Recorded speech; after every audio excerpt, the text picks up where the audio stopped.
You've been lied to. The truth behind history's biggest myths. We've all heard that Napoleon was short, and that Vikings wore horned helmets, and that Einstein failed math, right? Well, what if I told you these facts are actually myths? Buckle up, because we're about to take a trip through time and bust some of history's most persistent errors, while uncovering some real events so weird they sound like fiction.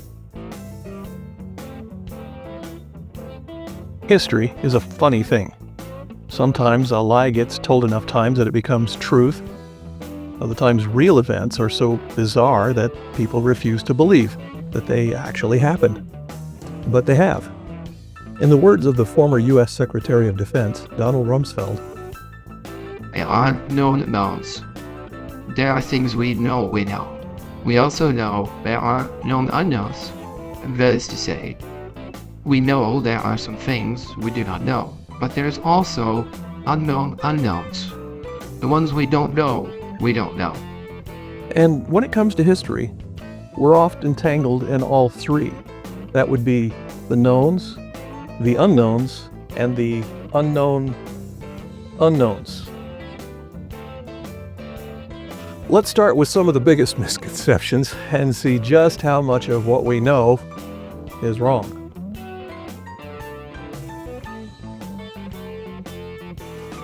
Or Napoleon. The guy wins wars, becomes emperor, and somehow his lasting legacy is being short. In reality, he stood around 5 feet 6 inches, or 1.68 meters, by modern measurements and standards. At the time, that was about average height for a Frenchman, not short. The whole Napoleon complex thing, based on a mistranslation of French measurement systems by some British propaganda for good measure. But hey, never let the truth get in the way of a good insult.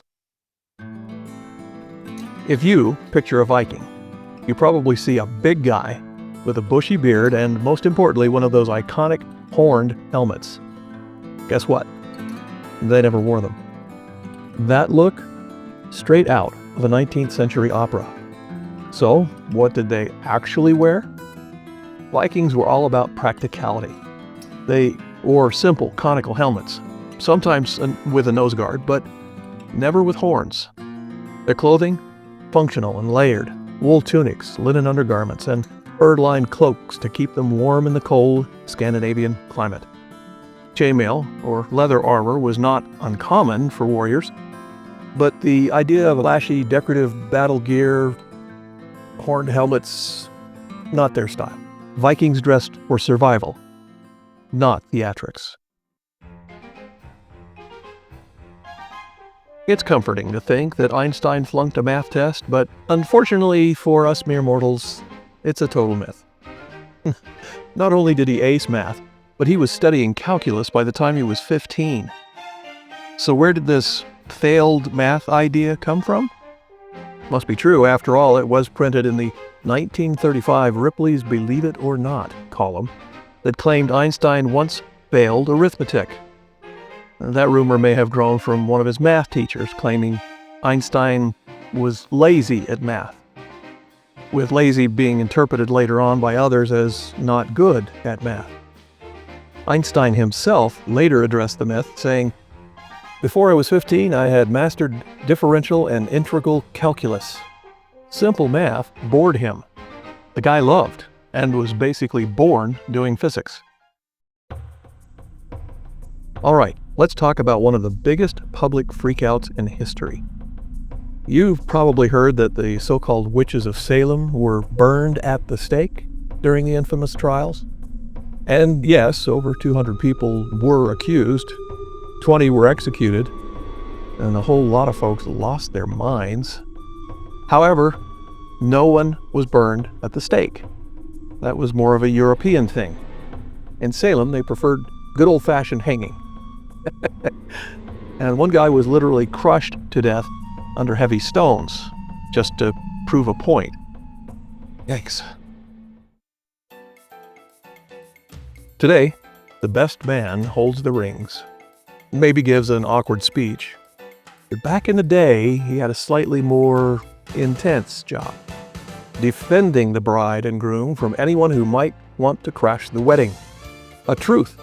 If you were the groom and needed to select a best man, you were looking for the best swordsman and fighter around.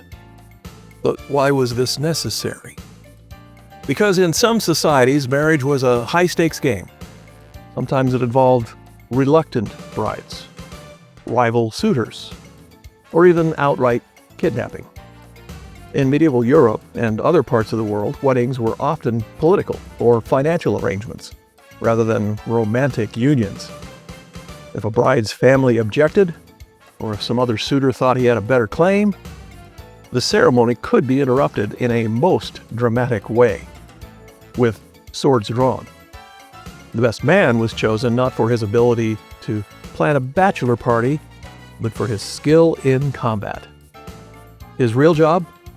Ensure that the groom left with a wife and all of his limbs intact.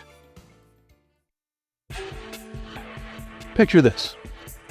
You're walking down the street in 1518, minding your own business, when suddenly people around you start dancing uncontrollably. Days go by. They don't stop. Some collapse. Some actually die from exhaustion. Sounds like a bad music festival, right? Nope. This actually happened in Strasbourg. And weirdly enough, it wasn't the only time. Similar outbreaks happened elsewhere, including Aachen, Germany, in 1374. Was it mass hysteria? A bad batch of bread with hallucinogenic mold? No one really knows, but if TikTok had existed back then, this would have gone viral, for sure.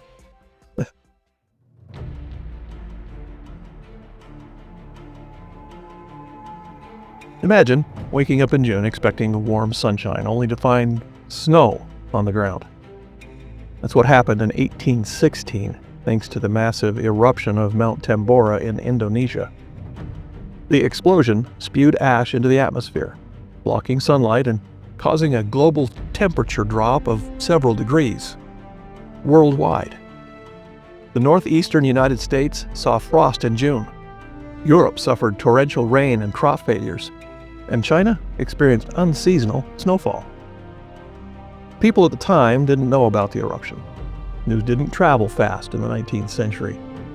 So many assumed something supernatural was happening.